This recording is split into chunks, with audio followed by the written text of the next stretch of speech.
my name is Jason J. Rock Houston, and you're listening to Guitarist Magazine. We can be found on the web at www.guitarist.com. Our special guest tonight is guitarist Frankie Stiles. Now, Frankie, the last time I talked to you, you were also going by the stage name Mixed Stars, and you were playing with the Arizona-based Motley Crue Tribute Public Enemy #1. Now, since we last talked, you've left Public Enemy #1, and you're currently involved in some other projects. So why don't we first start off with talking about your decision to leave Public Enemy #1 and what you're doing these days. It was just one of those things. It's time to move on. Yeah. Time to move on. Not from the crew, just from And now, you told me you're still doing the Mick Mars thing. So, do you currently have a Motley Crue tribute that you're playing with? I am currently in the middle of joining one. Okay. And it's a bass band. And you also mentioned to me that you're in the process of also forming a couple other tribute acts. Now, there's a Poison tribute that goes by the name Look What the Cat Dragged. And you guys have actually performed already, is that correct? Or you're getting ready to? Yes, we've performed before. 4 or 5 shows. And, hold on for me. Yeah, sure. And, some of the guys were just unable to continue doing it, so been looking for some new members and found them.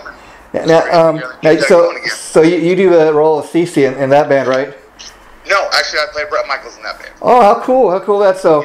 I'm moving up to the front. Yeah, what's that like for you? Have you done much singing before, or that's got to be pretty exciting?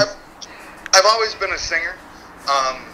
So actually, normally it's country music that I sing. Oh, wow. My general vocal range, but for some reason the Bret Michaels vocals came really natural to me.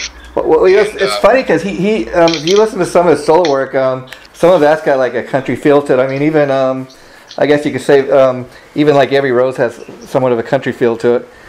Right, and I just found his range to be very easy for me to hit. So. Wow. And now let me ask you, it's funny because like Poison, like Motley Crue, it was one of those bands that people either you really, really loved the band or you hated them. But funny thing is, I must confess I'm a diehard Poison fan because they were like influenced by Kiss, and if you listen to a lot of the Poison tunes, they call themselves the Glam Slam Kings, of metal, and but they've just got some great all-time songs. That's why all these years later, Poison's able to they don't even have to tour like all year round. They can just go out, tour the summer, do a 3-month run, and they make bank because if you listen to all those songs, they've got the songs. I love Poison. Yeah. I always have. When I was younger and started playing, I grew up on all those guys like CC, Mick, bands like that. Yeah. Fido Brada from White Line, those guys that were doing the crazy solos, the guys from Warrant. Yeah. And I was like, man, obviously the bigger the hair, the better the guitar playing. Yeah, and so true. I still live by that today. And I'm quite excited to see what becomes of the Cinderella project that you're working on because Cinderella was also one of my all-time favorite bands from the 80s. Tom Kiefler, just the ultimate frontman to me, and it's so funny because he's the lead singer, he plays keyboards, he does guitar, but if you look at any of the videos, if you ever seen the band perform live, Tom is a monster on the guitar. He almost plays like he's the lead guitar player. Oh, he is the lead guitar player. Yeah. There's no doubt about it. Yeah. That's his band. He writes those songs, man, and just I think when he's again one of those guys that got kind of the crap end of the stick due to the whole glam scene thing. Yeah. But man, that band wrote some killer tunes. That's what I was especially those first 3 Cinderella albums. And that's a funny thing because there's a total of 4 albums they put out to date. I don't think they'll ever release any new music. I don't know the whole story with that, but there's some legal thing with the record company. But in any event, just based on those, especially the first 3 albums, you listen to any of those songs.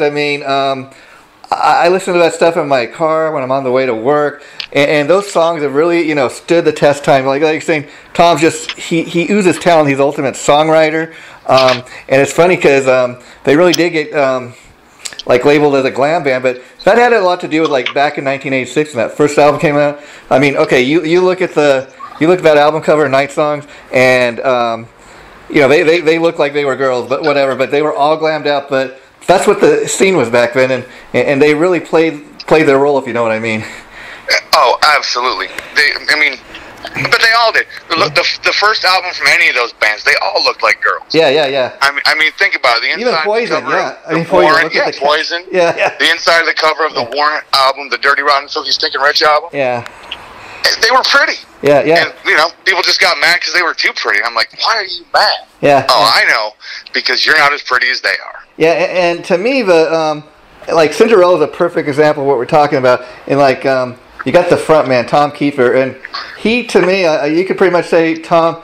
Nothing against other guys, but you know, Tom Kiefer is Cinderella, and that's why if you put on his solo album from a couple years back, and I understand he's working on a new one that's going to come out maybe later this year, but if you put on his solo album, it's got that Cinderella feel to it as well because he's the main songwriter, you know. Yeah, absolutely.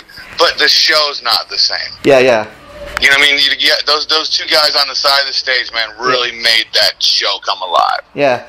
I mean, you know, I really think that they were a huge part of his songs, even though he was the songwriter. Yeah. But that whole show, I mean, those guys were just, because of them, he was able to do what he did so well on stage. Yeah, and it's funny because Cinderella especially, you know, it was Tom Kiefer and Eric Brimham. They were the two main guys, and then they got Jeff LaBar and Fred Corey, but they were really just, you know, a couple of hired hands. And, you know, they did play on a couple of the albums, but even on Night Songs, it was basically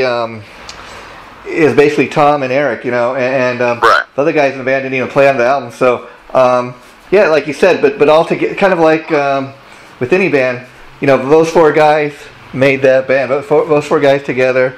That's why I don't think Cinderella got back together. They'd have to have those four guys. Oh, absolutely. Yeah. It just works, and so I'm kind of interested to see your Cinderella project take form, because you know when you form a tribute band, Frankie, as you know, like for example, you've done the Motley Crue thing for several years. There's half a dozen Motley Crue tributes, so if you're going to do that, you know, you got to have something special to offer. And the fact is that I really can't think of another Cinderella tribute that I've even seen on the internet anywhere. That was kind of the thing about it. We were just kind of messing around, and I was messing around one day in the thing and just kind of, you know, accidentally kind of hit that Tom Kiefer sound for vocals. Yeah. and our bass player at the time goes, dude, we should start a Cinderella tribute. Yeah. So, you know, we just kind of laughed it off at first, but then I kind of started, you know, messing around with it, learning the songs a little more and singing along with it. I was like, you know, it's not half bad. Then the other guitar player actually brought a tape recorder in. Now let me ask you, what's harder to perform, like Mick Mars solos or Tom Kiefer solos? I mean, there are different types of players in that, but I mean, you've been doing the Mick Mars things for several years, so how tough was it doing the Cinderella stuff or learning that material? The Cinderella stuff was a little easier, and probably because I've been doing Mick for so long. Yeah. It's still, Mick is very blues based. Yeah. And Tom is also. But the thing with Mick is, again, there's so many guitars layered on top of guitars. Yeah. That in order to play, you know, certain parts and make it sound as good as he does, you've really got to like really look into which parts he's playing live. Yeah. And then which parts you're actually hearing on the record that really stand out, you know? Yeah. Now, so there's just a way he does it live that makes it, you don't miss those other guitars. So that was how I tried to go about his. So his were definitely a lot more complicated. Yeah. Now let me ask you, the Motley Crue fan and, you know, a guitar player yourself, what did you think of that album they did with Karabi? I mean, that was the first and only time that they had more than one guy playing guitar in the band. Did you think it made that big of a difference? You know, I didn't get to see it live, but as far as the album goes, yeah, the record, I think it was great. Yeah. I think they kind of got screwed because it was that whole right there at the start of the grunge era. Yeah. And people didn't know how to take it at that point. Well, I agree with kind of what Nicky has recently gone on record as saying, which is this. Back in 1994 when that came out, I listened to it with an open ear, and I'll tell you, that album made me like a diehard Karabi fan. The thing of it is, Nicky kind of like says he regrets calling it Motley Crue. And And no matter what you think about Vince Neil as a singer, he is the voice of Motley Crue. You put anybody else in there, of course, they're naturally going to compare that to Vince Neil. Right. Yeah, yeah. And it was a completely different style. Yeah. You know what I mean? Like, it went from Dr. Feelgood to that. Yeah. And you know, it was like... Yeah. What's kind of funny is, like, 20 years later, when, you know, Crosby's currently, like, touring Australia and Europe, and he's doing these acoustic shows, and he's performing that album in its entirety, and fans are going to those shows. You know, that album did have somewhat of an impact. It's funny that it's having more of an impact 20 years later when he's no longer in that band. Well, it's because people realize that the music is good. Yeah, yeah. You know, the songs are super strong. Yeah. I mean, there really wasn't a bad song on there I can think of off the top of my head. Yeah, and I would say, you know, talking about John Corabi for a minute, you know, I would say the 3 top albums I would say from his career is that Motley Crue album, the Union album, you know, the first thing he did with Bruce Kulick, first album that they did, and then obviously the Scream, which is the very first thing, which predated Motley. I was like, oh, he's gonna forget this Scream. I thought for sure you were gonna. That was such a good album. Yeah, yeah. The Scream was such a good album. And see, the funny thing it's so different from how he was in Motley too. Well, because, you know, it's his band, he had more freedom to do what he wanted. And the funny thing about it is, that's the only thing the Scream did. And if that was, as funny as it may sound to say, if that's the only album John Corabi had ever been heard on, I mean, even all these years later, people are still buying it. It was just reissued. I just seen it like advertised on Amazon with some bonus live tracks. So it's just funny that one live album, I mean, that one album from that one band has really, you know, stood the test of time. Absolutely.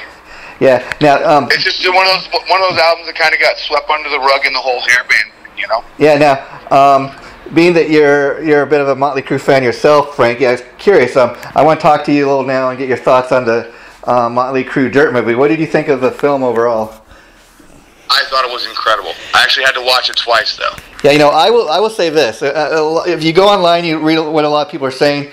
I think, like you, overall, it was a good film. I think it took several years to make it. We finally got it. I don't think it's a half-bad film. Now, I do agree with some people online are saying, like, if you look at the movie, they did leave some very important key facts out. Now, I realize, like, okay, you got 2 hours to fit everything in. You can't fit everything in. But, for example, in the movie, while they do cover, you know, Vince Neil being out of the band, there's no mention that Tommy had ever left the band. And if you look at the movie, you would think, maybe at one time, but that Heather Locklear was the love of Tommy's life. There's no mention of Pamela Anderson. No mention of him ever going to jail, you know. So little things like that I noticed.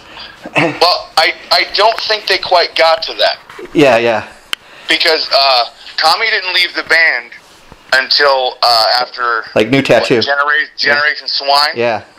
They did that album. So Vince came back, and that's the end of the movie. Yeah, and now that's the other thing where they kind of, I guess, for Hollywood or for movie purposes, got a little creative. Because if you remember, at the time I think they released the Red, White, and Crew, which was the greatest hits collection. They got back together.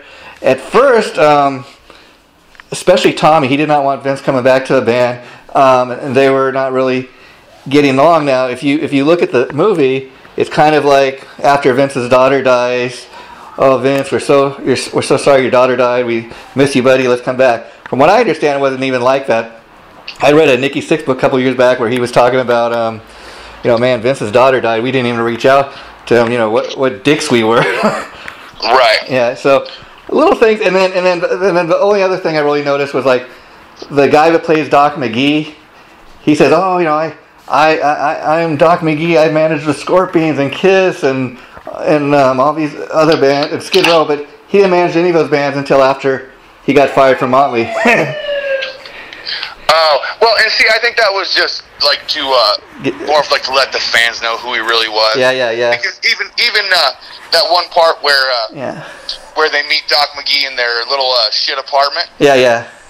When Mick looks over the camera and goes, "This didn't actually happen. Doc never came to this shithole." Yeah, and he goes, but this like seems like any as good as version as any. So on with the damn show. Yeah. And you know the funniest, actually, I'll tell you the funniest part I thought of the whole movie was kind of in the beginning when it shows Tommy and Nicky meeting for the first time. It's almost they're playing the part like Tommy's like he's a major Nicky fan, and he went to see Nicky in London, and oh man, let's form a band together. Again, from what stories I've heard and things I've talked about in the past, they met like in a liquor store. But again, maybe that was just for a movie person. But if you look at that part of a movie, it's like Tommy is such a Nicky fan. Right. Oh yeah, because he's got the poster on the wall. Yeah. No, but I mean, again, overall, it's one of those things where everybody goes. They even did it with the Bohemian Rhapsody. Everybody's just looking for a reason to be. Oh no. Yeah, I'm not saying I didn't like it, because I thought overall it was a great film. What really pleasantly surprised me was, like a lot of people, I thought before I even seen the movie, I thought, okay, they're not going to, forget about not mentioning that Tommy was out of the band, but I thought they're not going to even mention Corabi. Okay, I thought, okay, Corabi at least got a scene. You show, they say this is our new singer, John Corabi. He kind of, they show this guy that's playing the part of Corabi. He kind of waves. He's in the one scene, but I give him a lot of credit, because I didn't think they'd even give him a scene, or he'd even be mentioned in the film, So thumbs up for it. I wasn't sure, depending on the timeline, but yeah. I also think, judging from some of the stuff that they've said, like in interviews and stuff, because they kind of pointed the finger at him at the same time. Yeah. Like, I think they gave him kind of like, just in the few scenes he was in, like this overly cheeseball look. Yeah. You know what I mean? Yeah. Like he was in the shorts and the curly hair and always smiling. Yeah. It just seemed to me like they were kind of like jabbing at him a little bit more. Yeah, and that just might be how I took it, because, I'm like, that doesn't look anything like John Corabi. Yeah. You know? Well, I mean, you knew who he was playing.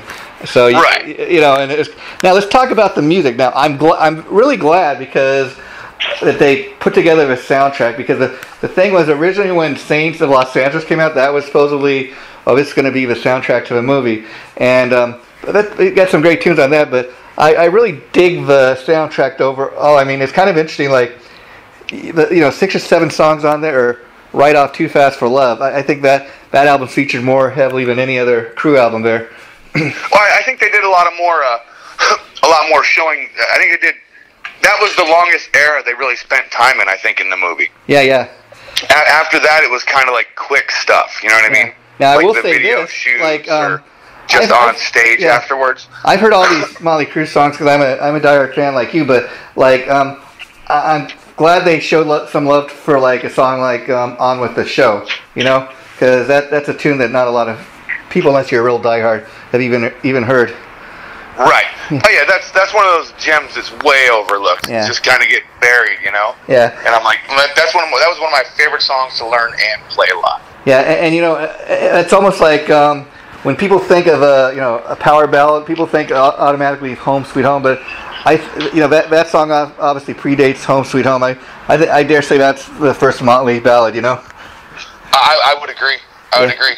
Yeah, and to this day, I mean, I don't get me wrong, I love Home Sweet Home, and Home Sweet Home was a blast for me to learn the guitar parts on, because that's one of those epic songs. You know what I mean? But again, of all of their slower songs, that was my favorite to play and learn how to play. I mean, it took time to get that shit right. Yeah. You can't just play through it real quick, and if it's not right, you hear it. Yeah. And now let me ask you, what are your thoughts on some of the new songs? I would say overall, my all-time favorite of the new songs would have to be the title track, "The Dirt." I have mixed emotions. I think Vince sounds great. Yeah. I think his voice sounds better than it has in a long time. Yeah, I will agree. And now, I have kind of mixed feelings on doing a cover of a Madonna song. Now, Like a Virgin, it's not really a terrible song, but and I listened to it with kind of open ears, thinking, okay, I'm going to listen to this before I really judge it. I just it's one of those things. I think they tried to make they heavied it up too much. They should just stay maybe a little more true to the song.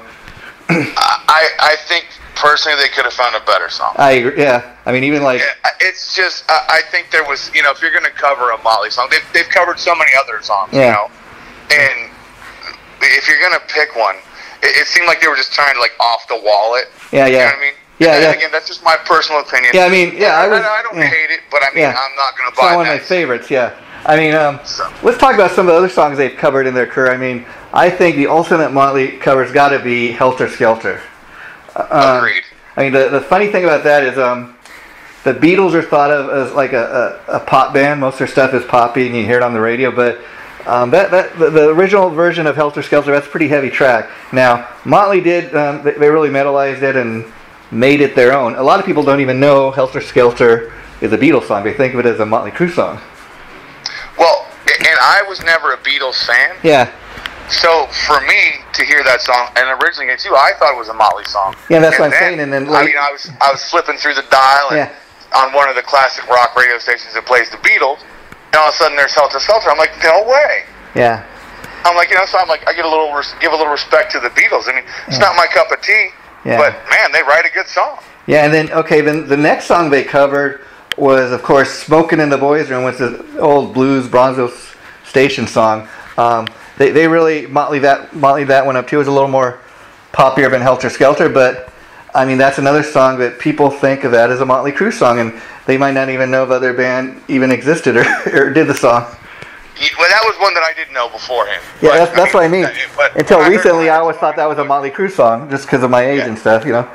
Yeah, see, I think my mom might listen to a few of those songs from that album, from the original album, and so I knew the song wasn't theirs. When I heard it. But when I heard their version, I was just blown away. I was just like, wow. Yeah, and see, it's kind of funny because if you go back to 1985 when that was first released, I mean, let me ask you, Frankie, what was your response? You know, you just get this real heavy metal album, you know, Shout at the Devil a few years before, and in 1985 they released Theater Pain. It's real, just totally glam thing. What were your thoughts when you know, from Shout at the Devil to Theater Pain? I mean, what a major change. You know, I thought it was great. Yeah. I mean, you still knew it was Motley Crue. Yeah. I think that there were some songs on there that weren't quite as well written, like how Nicky normally writes. Yeah, I will agree with that. Now, here's the thing. Again, going back to 1985 when I first heard the album, again, because of my age, I was thinking, okay, I heard this song on the radio. It's by Motley Crue. This is a Motley Crue song in regards to, you know, Smoking in the Boys' Room. Funny thing is, all these years later, if you listen to it with fresh ears, you really do hear kind of like the blues influence. And I'm thinking, okay, because now that I've listened to the band all these years, you know, knowing that how heavily influenced Mick was by the blues, that could be why that song has that sound, you know. Right. Yeah. Yeah. The way he plays it, the way he does, is totally. He mixed that song to death. I mean, it was that song. You can tell Mick. That's guitars right there. Yeah, and then you know, the next cover they did, which interestingly enough was Jailhouse Rock. Now I will say this. It's an alright cover. I like that though a lot better than I like a Virgin, if you know what I mean. I'll agree with that also. Yeah. You know, I was never a big Elvis fan. Yeah. And I wasn't like when it popped on live at the end of the tape. Yeah. I was like, you know, depending on what kind of mood I was in, whether I let it play through or whether I fast forwarded it. But, you know, it was just one of those things. That one wasn't like a great, and it might because it's not studio either. Yeah. You know, it might have been that I might have enjoyed the sound of it more. Yeah. Had it been a studio track. Yeah. But again, that was to me like it felt like they had already kind of you know, a few of the songs on there not really put too much effort into them. Yeah. And then we're like, we need another album. Oh, hey, guess what? On the last tour, we recorded this song live. Let's just go ahead and slap that on there. Yeah. Now I will say, next to Helter Skelter, probably my all-time favorite Motley cover would have to be off of next album, Decade of Decadence, which is Anarchy in the UK. This is where we disagree. Okay. Yeah. I am not a big Anarchy fan. Okay. I don't know what it is about it. I don't know if it was just my distaste for punk music at the time. Yeah. But when I was a kid, I didn't want anything to do with punk. I was all about hair metal. Now that's funny. All these years later, I mean, because we now know that supposedly Nicky was influenced by punk. I mean, even if you go back to Too Fast for Love, while that's got elements of you know, glam rock, obviously, it's also kind of laced with a punk influence. Oh, absolutely. But I couldn't see that through all the smoke and hair. Yeah, exactly. I mean, you know what I mean? I was young and impressionable, so I'm seeing these guys playing fast. Yeah. You know, but it wasn't, you know, their songs weren't, like their lyrics weren't punky. You know what I mean? Yeah. Not every song was about anarchy and this and that. And so to me, it just, the whole punk thing never really, you know, it just never really sunk in for me. That's like the Beatles. People were like, how can you not like the Beatles? Yeah. They influenced rock and roll. And I'm like, I give them props. Yeah. It's just not my cup of tea. Yeah, it's before your time, but you can have appreciation for it. Now, you know, here's the funny thing about it is, I will say, like, one of the things I always loved about Motley was the fact that if you listen to any two Motley Crue albums, no two albums sound just alike. And the thing of it is Nicky Sixx, you know, he's a mastermind behind Motley Crue. I mean, the guy is such a genius, even in terms of, forget about his songwriting, but the way he markets the band. I mean, like, they release "Shout at the Devil," and he's like, okay, man, we're going full blown metal, and then people think, okay, this is what Motley Crue is now, and then a couple years later they release Theater Pain, and you know, it's kind of like, okay, you thought we were a heavy metal machine, man.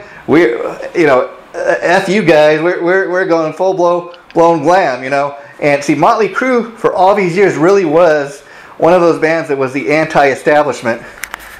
Oh yeah, they went against everything. Yeah. They always put out the album that they wanted to put out. Yeah. They never, you know, there was always ties in with what was current. Yeah. You know what I mean? Yeah. Like they always stayed current, but they never were like, okay, well, we're just gonna write bubblegum pop. Yeah, it's almost like, you know, they tried to be back in the day anyway. They tried to be the trendsetters rather than following the trends. Right. Oh yeah. There was no bones about it. They were who they were, and they were always going to be that way. Yeah, you know, no matter what, you know, like I said, I'm a Motley fan. I'm a huge Nicky Sixx fan because, I mean, the guy is just a genius. But I had a couple laughs, you know, a couple weeks ago when Nicky's going online posting stuff about Livewire, man. I wrote that about, you know, domestic violence, and I'm thinking, okay, I never heard that all these years, but the funny thing is, okay, if that's the truth, Nicky, man, you were ahead of your time, because nobody was talking about domestic violence back in, you know, 1981. Yeah, I'm gonna call bullshit on that one. Yeah. That's just me. But he was not thinking about that back in the day. Yeah, but I mean, yeah, I just can't see it. Not that it would be a bad thing. Yeah. But I don't see that being what Livewire's about. Yeah. Livewire's about drinking. And, you know, so after they do the Theater Pain thing, which has got a heavy glam influence, they put out Girls Go Girls. Now that got a little better reaction, I think, from the fans. It's that music has stood the test time a little more, you know, and that's almost 30 years ago that was released. And the funny thing about it is, not all the songs, especially Girls Go Girls, but a lot more of those songs on that album, I feel, has stood the test time better than Theater Pain. Now, Theater Pain, I will say this: there's some good songs on there, but like I don't think, maybe because of his heavy drug use at the time, Nicky's songwriting was up to par. He wasn't really putting the effort in. Because I mean, I like my three favorite songs on there. Got to be "Smoking in the Boys' Room," "Home Sweet Home." You know, the two singles. And the song I really always loved, that I really never thought it got its dues, was City Boy Blues. And I'll tell you, I forgot about that song until recently. I was on YouTube, I came across it, and I was like, man, I forgot how great of a song that one was. That was a good tune. Yeah. That was a very good tune. Yeah, and there were not a lot of typical, you know, like, it wasn't the album like the ones before, or Girls, Girls, Girls, where you could listen to it almost all the way through and think, man, these are great songs. Yeah. You know, it felt to me like you were always, you know, seeking the next track to remember what songs are on that album. Yeah, and probably the last song I really dig off the Theater would be "Keep Your Eye on the Money." That it has a nice beat, it has a good little hook going, but that was one of those tunes that people just never, you know, gave it the attention or love that maybe it deserved. Well, I mean, with Home Sweet Home such a big hit, I mean, and Smoking, it's like people didn't even care. Yeah, yeah. You know, and they were already on tour, and they already had so many other hits. Yeah, and let's not forget, back in the day, people were just spoon-fed stuff. So, in other words, okay, if Home Sweet Home is in heavy rotation on MTV, that's the song everybody's listening to. That's that's what they're giving us. Okay, that's what we love at the moment. Right. And that's the song they were going to play on the radio. That and Smoking. So that's and the people that didn't go out and buy the album, they didn't know about those other songs. Yeah, yeah. You know? Yeah, and you know the funny thing is, now like after Girls, and then we get Dr. Feelgood, and that's the one album that's most people think Motley Crue. That's the album that everybody knows. That's kind of like if you're not a diehard fan, you've probably heard something off of Dr. Feelgood, at least the title track, or at least Kickstart My Heart, or one of those tunes. And Without You. Yeah, Without You. These are like the radio hits, we'll call them, and then of course it's off only #1 album the band ever had, which is kind of funny, but they had that level of success, and then that's when everything fell apart as far as Vince leaving the band for a few years. Well, I mean that's normally how it works, Yeah, yeah. Well, once you hit the mountaintop, then everybody decides they want want different more things. Yeah. When you're working together. Yeah. Especially for as long as they were. Yeah. When you get to that point. Yeah. You start getting sick of each other. Yeah, yeah. And they were just fucking constantly together and touring. And, you know what I mean? Yeah, yeah. And which is good. It's and like I told you before, one of the other things we discussed about the original movie that they did for Theater of Pain. Yeah. When they were like a gang, I was like, that's what I wanted as a kid. I wanted to live in a shithole apartment with my boys and play music and, Yeah, well, it's funny, being that we were so much younger at the time, being teenagers, however old we were at the time, you believe a lot of that stuff that, you'd read in Circus Magazine or Hit Parade or whatever, Metal Edge back in the day. You wanted to believe those guys were really friends now. They even touched upon this in the movie The Dirt, which is around the time of Theater of Pain, especially after Vince's accident. The other guys really weren't talking to him. They didn't even go visit him in jail. It's like they wanted nothing to do with him, and that's when the band kind of really did start to kind of fall apart for a while. They weren't even talking. Right. Well, that's because supposedly they're saying that Vince was clean. Yeah, yeah. And that's going to make it hard when you got other three guys doing it in your face. An alcoholic and 2 cokeheads. Yeah. Then Nicky started doing the heroin. Yeah. So that's gonna start. And even Nicky says in the movie and in the book, he's what really was driving Motley Crue apart. Yeah, yeah. He's the one. I really think that was like the thing that was all about those guys, because even in the beginning, you can see that they don't necessarily belong together. Yeah, see, that's the other thing. A lot of people, unless you read the songwriting credits, you may not even realize. A lot of people just may think, oh, Vince Neil, he's the singer, so he must write all the songs. That's obviously not the case here. But it's amazing to find out that Nicky and Mick are the main 2 songwriters in the band. They write a lot of most of the stuff. Nicky's, like you said, he's the brains. That was one thing that was obvious watching the movie, that no matter who was talking, that Motley is Nicky's band, if you know what I mean. Right. Yeah, yeah. Right. But I mean, and what I do think gets lost in that movie is how important Mick actually is in that movie, or how important he is to the band. Yeah. And how Nicky saw it right away. Yeah. You know what I mean? Yeah. And then again, this is going by the movie, but when he tells Mick to tell the other guitar player to leave. Yeah. I mean, it's like, okay, Nicky knows. Yeah. He's heard him just a little bit, and he's like, all right, well, you tell him. Yeah, if you think about the balls that must have took. I mean, I've heard this story. The guys talk about this, several times throughout the years about that really happened. But think about that for a minute. You yourself haven't even been in the band maybe 2, 3, 4 days, and you're already telling some other guy that, hey, beat it. That takes a lot of balls. Well, and that was Mick, and he was, as soon as he threw that guy, he said, "Look, I want to make sure you guys ain't messing around." Yeah, yeah. He's like, I'm too old. and you know, he already knew he was sick. Yeah, yeah. You know, so he's like, I don't got time to dick around. Yeah, see, that's the other thing I wish they would have touched a little more on in the movie is, you know, his illness. There is a part at the beginning where we kind of, you know, he's talking to the doctor, and you know, he's kind of getting diagnosed in that. But then when the band got back together and reunited, I wish they would have shown part, because I seen an interview with Mick where he was talking about, you know, when the band was kind of had been apart for a while, I was just literally sitting in my house alone. If Nicky and Alan Kovac had not come to my house that day, I'd probably be dead. I was, you know, addicted to these painkillers. They saved my life, you know. Now, see, they do kind of. I think they do kind of touch on that a little bit. Yeah. It just kind of gets missed because it's like right after he leaves, and Mick's sitting by himself taking some pills, watching an old Motley video. Oh wow! I'll have to.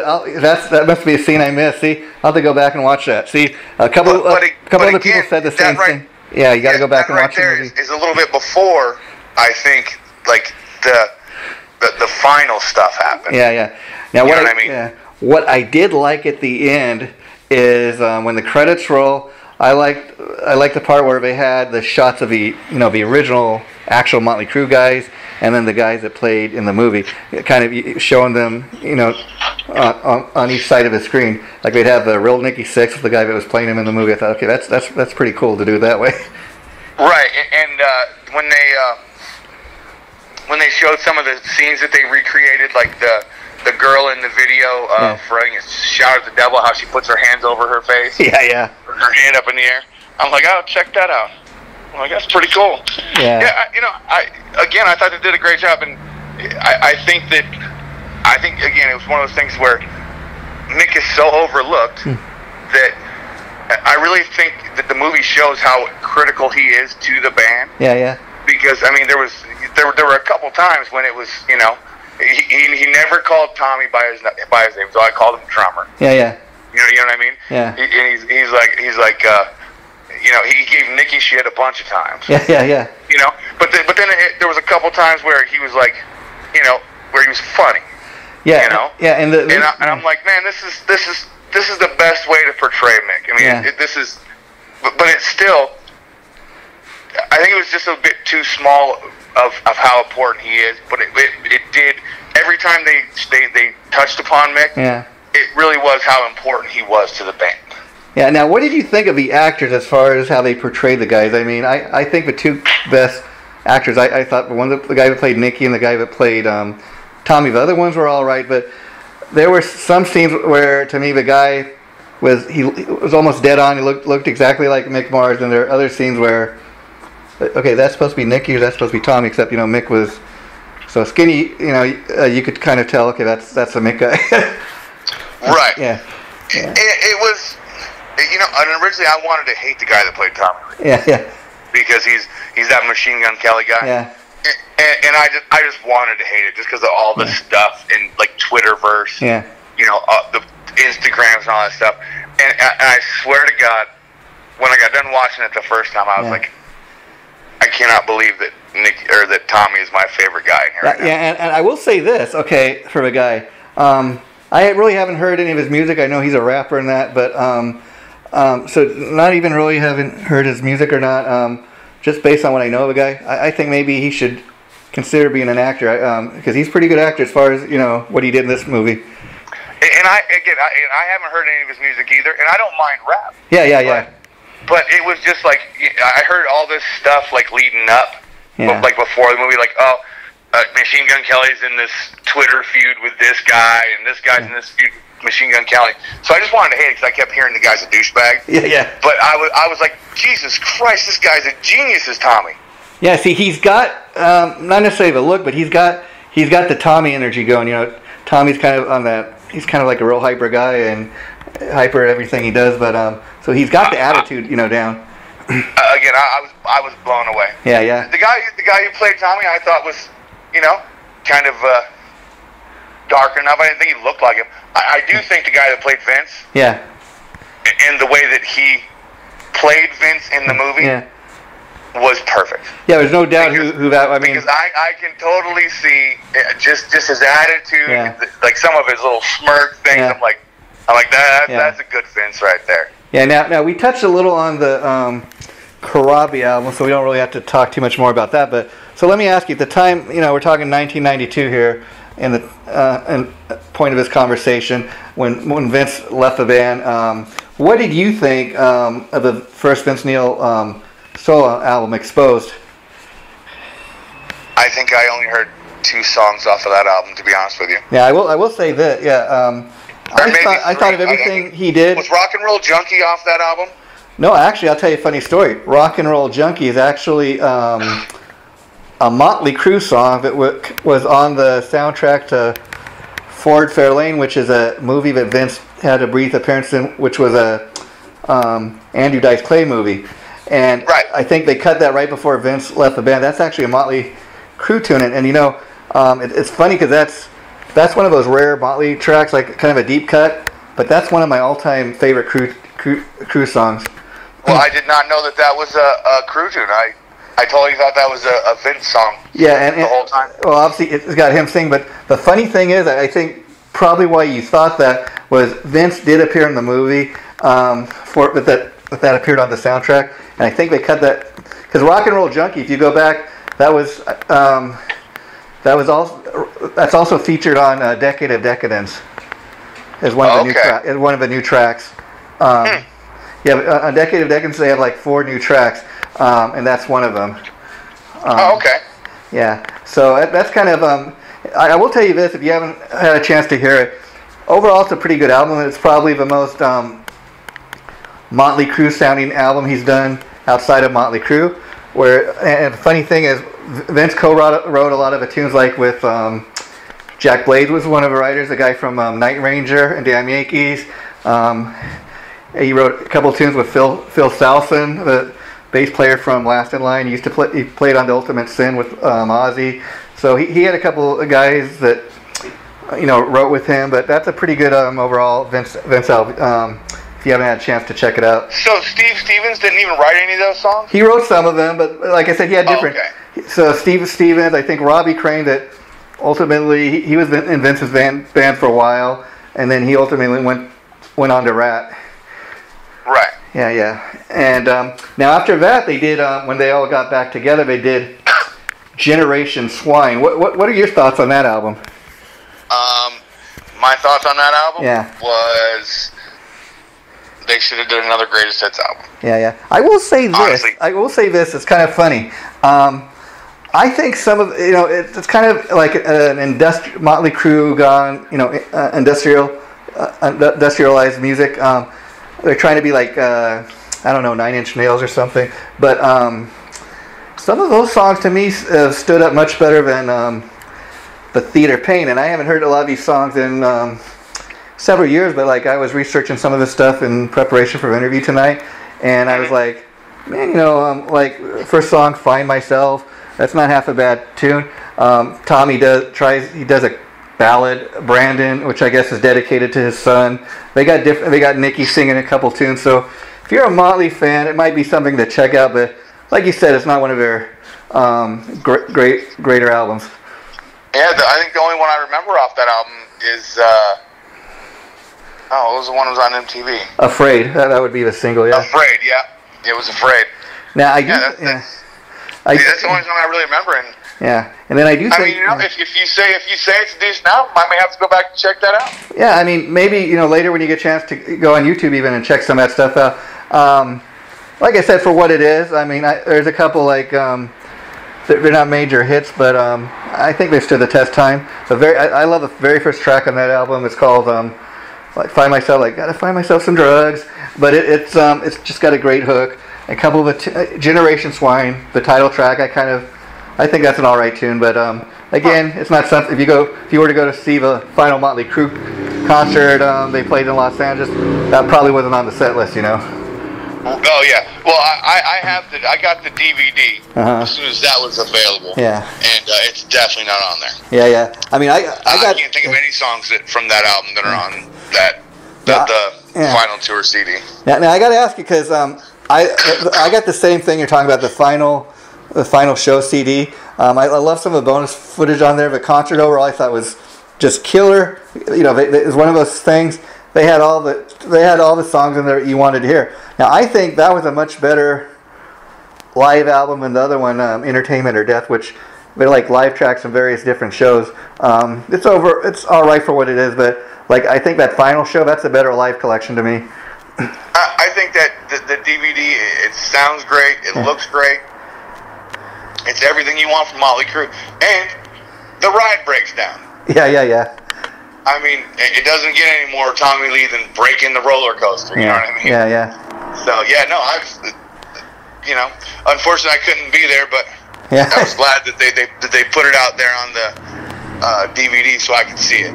Yeah, and to kind of wrap this up tonight, Frankie, what I want to do is we talked a little bit about the Dirt, the new track. Now to me, okay, I really like that because if Motley Crue was still around, I think that's kind of the style they'd be going in. And to me, it's kind of like a modern sounding Motley Crue. Now the other two tracks, I'm not really a big fan of. I mean, to me they got the word like the Dirt heavily in those other two songs, and the other two stand Run with the Devil and Crash and Burn to me. They don't really stand out as much as the title track does. It's like you said, it's modern Motley, but it's I think kind of once you hear the Dirt, that's the one they let off with, and then anything else after that's kind of be a letdown unless it's girls. And like we talking, like we were talking earlier about Nikki Sixx and the way he markets the band. I even dare say this, that a lot of people have kind of had the same reaction to the Like a Virgin song, but I'm almost willing to bet that the guy, he might have even told the other guys, you know what, you guys, we'll get everybody talking. I don't really care if they love it or hate it. Let's do Like a Virgin. We'll just get everybody talking about us. One of those things where hey, I don't care if it's bad press, good press. It's all good, Unless it's an obituary, it's good press. Yeah. Yeah, you know what I mean? And I mean, I think he took a lot of courses in Gene Simmons' School of Marketing. Yeah. He's like, we'll just get them talking. Yeah. And we're gonna put this movie out there, and it's gonna be big, especially with the Queen thing being as big as it was. Yeah. And he just knows what he's doing. Yeah, and I mean, you can't hate a guy for that. No, yeah, and I'm kind of excited about this. I've been reading stuff on the internet. I've been hearing the guys do some, PR together. And supposedly, out of Nicky's own mouth, that they're not the best of friends, but him, Nicky, Tommy, and Vince, they've been hanging out a little more since the movie was released, and they've been doing the PR together. And he's like, we're actually hanging out. We're not so. Mick is kind of keeping to himself, but we're not the best of friends. But me and Tommy especially, we really missed each other. And someone says, oh, so do you think the band will get back together? Well, we're not saying that, but who knows? And so it's kind of funny because you remember the time of their farewell tour. They're like, oh no, man, we're signing these contracts, and if we dare play a show together, the fans can sue us and all this. And I always knew, okay, there's got to be a loophole in this little contract, but not that's a thing I would love for them to do a one-off show or something like that. Ain't nobody gonna sue. What fan is gonna sue? I'm suing Motley Crue. They're coming to my town. Absolutely, there's a loophole in there somewhere. Yeah. I mean, again, Nicky's no dummy. Yeah.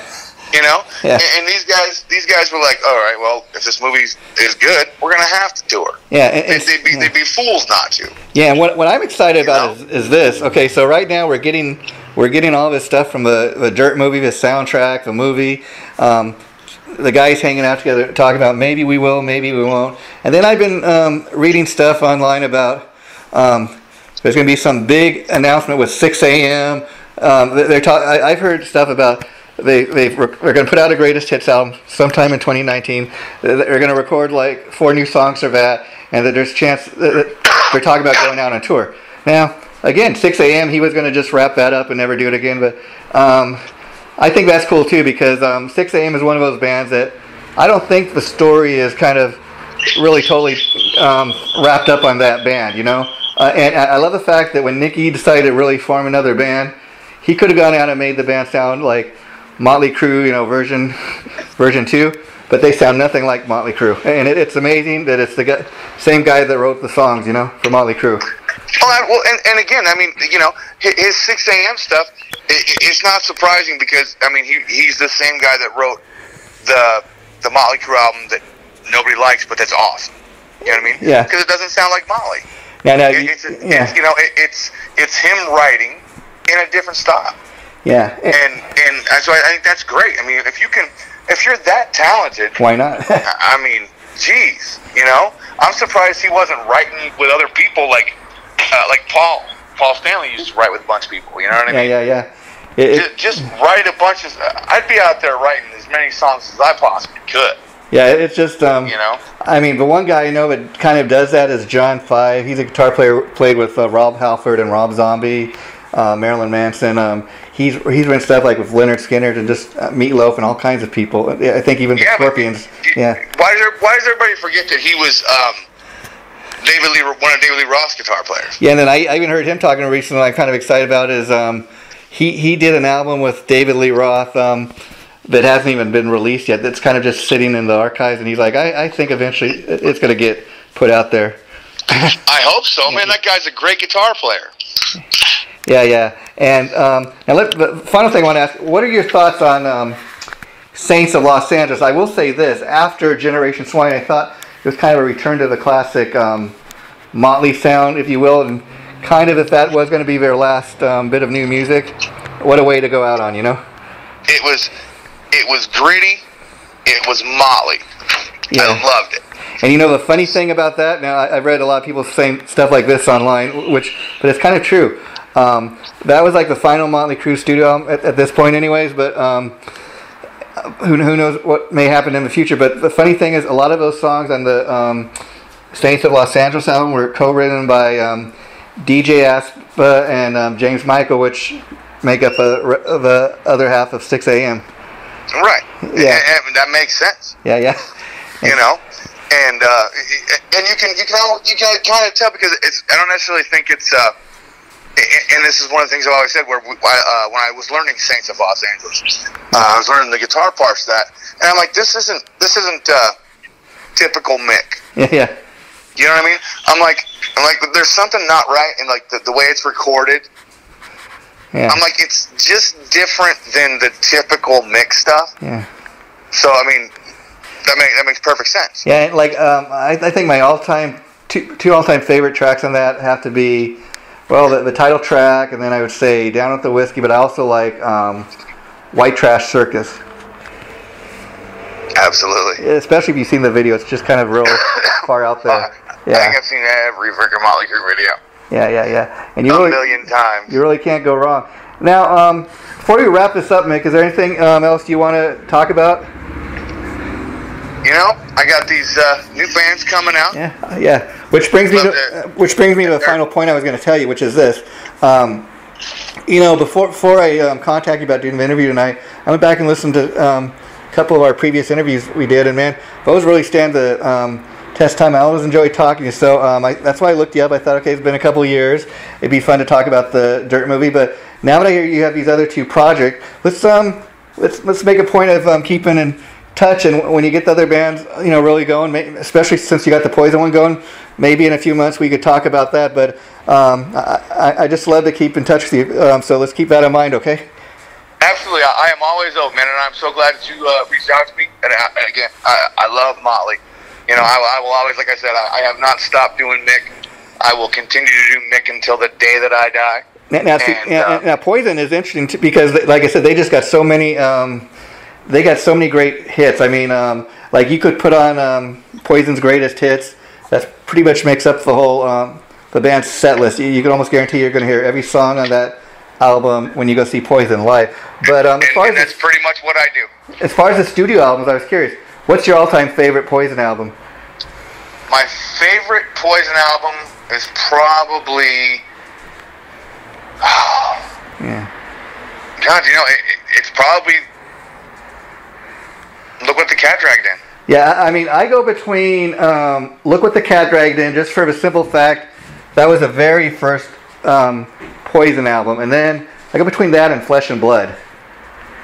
Flesh and Blood was a good album. Yeah. That was another great album. It's one of those ones that I think it kind of got overlooked because it was kind of like they were starting to phase everything out on MTV as far as hair bands, you know. Yeah. And I was like, man, there's so many good songs on that. When I saw the world premiere of the Unskinny Bop video, I was like, man, this is awesome. Yeah, total glam out image, but that's what I dug about the band. They were what they were, and they didn't try to hide it. You know, they even call themselves the Glam Slam Metal Kings, and I always love that. Okay, we're glam and we're proud of it. You know. Well,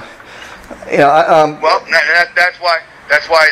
Look what the Cat dragged in is your Glam Slam tribute band. Yeah. You know. I'll tell you why. Look what the Cat dragged in has a special place in my heart because, like a lot of people, that's the very first time I heard Poison. And I'll tell you a funny story. When they started playing out here in LA, where I'm from, when they started playing "Talk Dirty to Me" all over the radio, a lot of people did not know at the time that was Poison. Like I heard that song on the radio. I don't know why, but that was around the same time Alice Cooper was making a comeback. For some reason, I thought "Talk Dirty to Me" was an Alice Cooper song. And then when I found out, that's this new band Poison. I went in about the album. They were on tour at the time with Rat, opening on the Dancing Undercover tour. That was probably the last great Rat tour in the sense that I remember seeing that show. They were the opening band. And that was when you still had Warren DeMartini and Robin Crosby and Rat. So it was just a great show. Was that after the Detonator album?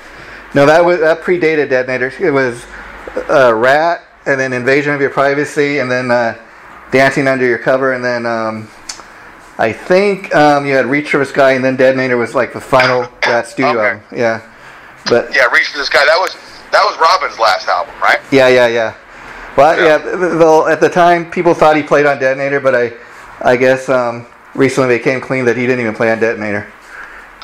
Yeah, and that was one of those albums where they brought in like Desmond Child to write some of the tunes.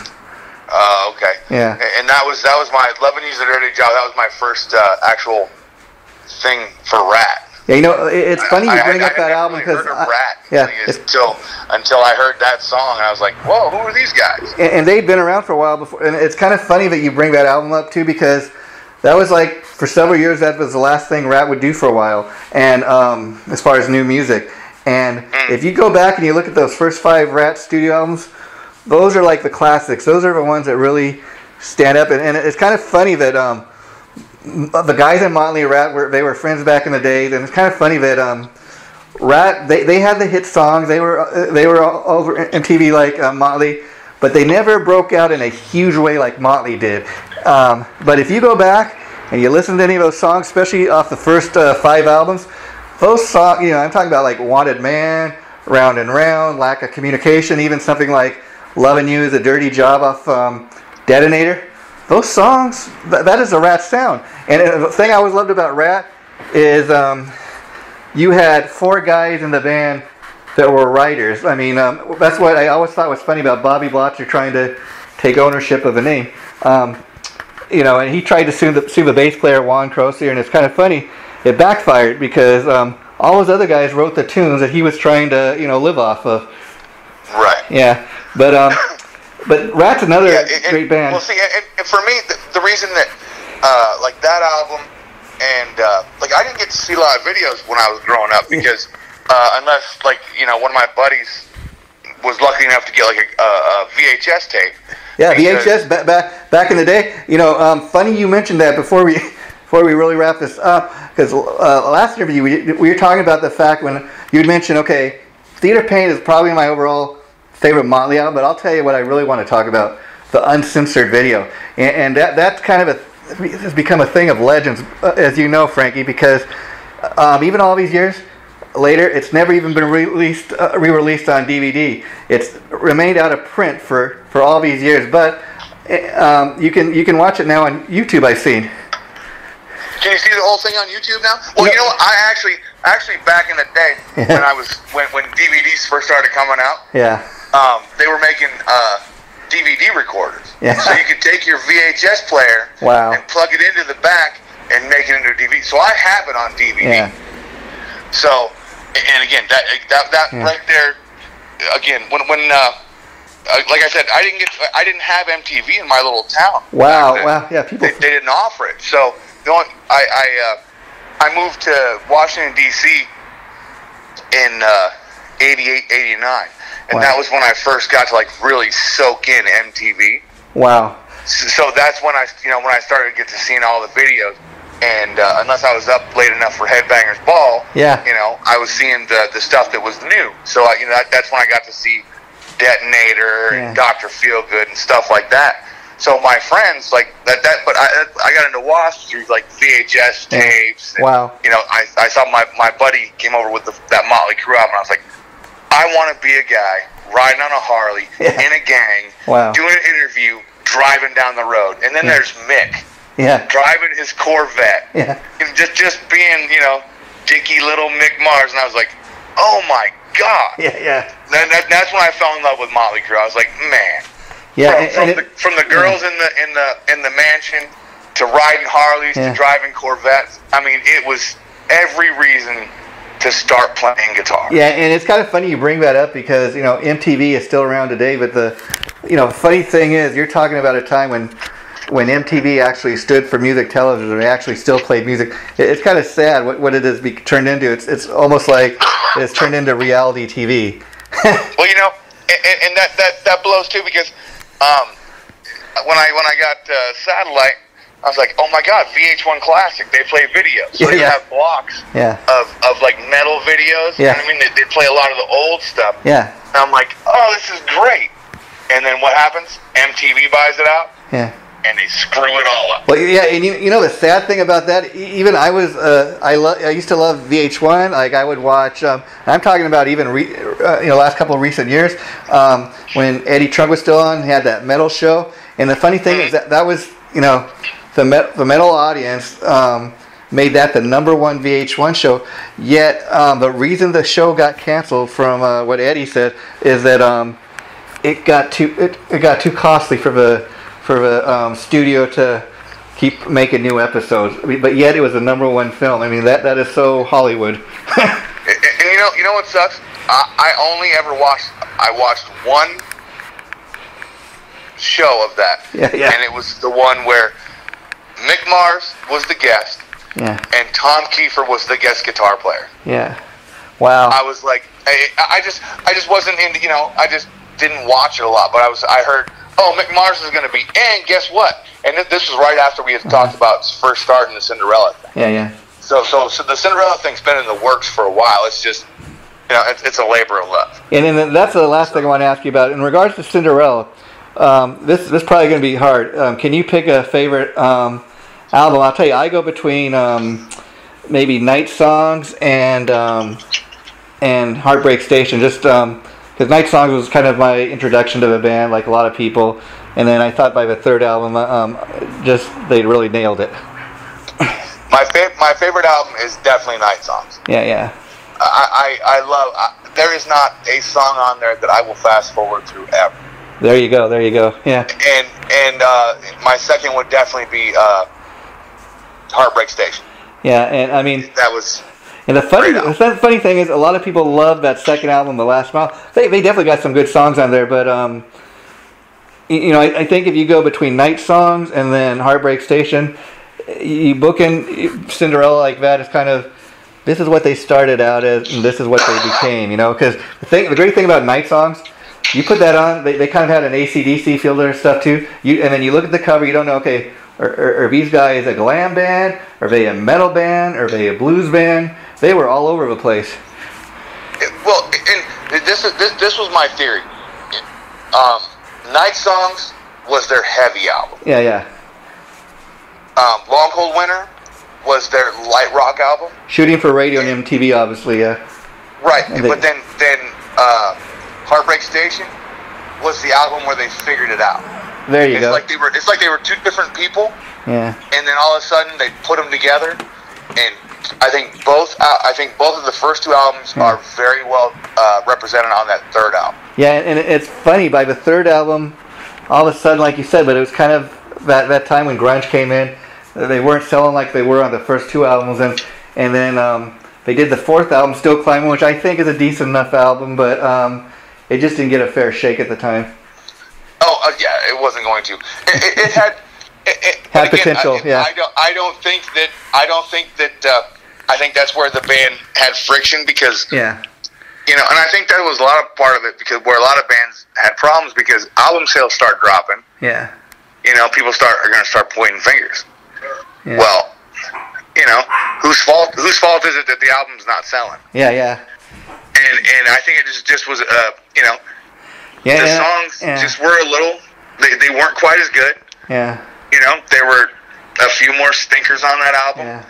And, the times had changed. Yeah, and I will say this, if we never get another Cinderella album or concert, they've made their mark, and I'm just glad we still have Tom Keither out there doing it because, he's representing the band, so to speak. He's doing his own thing, making a name as a solo artist, and it's just amazing, like, if how many years and what it took for him to get that solo album out. I mean, he had problems with his voice for several years where he didn't even think he was ever going to finish making the album or that he'd ever sing again. So to know that he went through all that and he's still doing, you gotta love the guy for it. Oh, I do. And what I'm hoping is, even though we won't get another tour from them, yeah. What I'm hoping for is Night Songs, the world's greatest Cinderella tribute. There you go. Yeah. We'll fill in that void. I think you guys just might, and that's the thing with a lot of these tribute bands. I mean, I think you got a nice little niche there. The fact that Tom's still out there doing his solo thing, but and not only is Cinderella no longer doing it right now, but I really can't. I've never come across another Cinderella tribute, so I really think it's a great idea to do. Well, but it's also gonna. It's one of those again, like I say, labor of love, because with a band like that, you have to market. Yeah, yeah. You have to really push it because you're not just going to get your regular people that, my 10 friends and, the other 4 guys' 10 friends. You've really got to push it around town, And I do think you guys would be able to play out with like other tribute acts, like maybe an AC/DC tribute, even a Van Halen tribute, or I dare say Motley tribute or something like that. Right. Yeah. And I've got no problem playing with a lot of Motley tributes. I've done it when I was in the Poison. Yeah. You know what I mean? I don't. In the Motley Crue tribute that I'm joining, I'm not. It's not a competition. We all love Motley Crue. Yeah. See, that's the thing. I'm friends. I'm friends with several other guys from other states that do the same thing I do. You know what I mean? And hell, I learn from them daily. I'm like, oh man, that was a great idea that they just did. You know, there's room for everybody. And what I want people to take away from this interview tonight is. Like, I'm a big fan of these rock tribute bands. I'll tell you why. It's one thing to get up there and play other people's, music. I call that a cover band. You just get up there in your jeans and T-shirt. But to do like what you've been known to do, you get up there, you play the role of Mick Mars. You've done the Motley Crue thing. You look the part. You sound. People close their eyes and they'd almost think they were at a Motley Crue concert. And that's what it is for a lot of people. Is they might go see a band like you were in, Public Enemy #1 at the time, and think, you know what? These guys take me back to the very first time I heard Too Fast for Love on the radio. Very first time I seen Motley Crue on MTV. Very first time I seen the band live in concert. You look the part, and that's what it's all about. That was always the goal. Yeah. I mean, every time we stepped on stage was to make someone remember what it used to be like. Yeah, and I tip my hat to guys like you because I can't even strum a guitar. So to be able to get up on stage and even just cover somebody else's music, that's something I can't do. And I think that's what a lot of people are missing when they hear tribute band. Oh, they're just playing other people's music. No, it's a lot more. I call it rock and roll theater. That's what it really is. And that's a good description. Well, I like that. Once again, my friends, it's been a pleasure talking. The interview itself, probably go up in about another.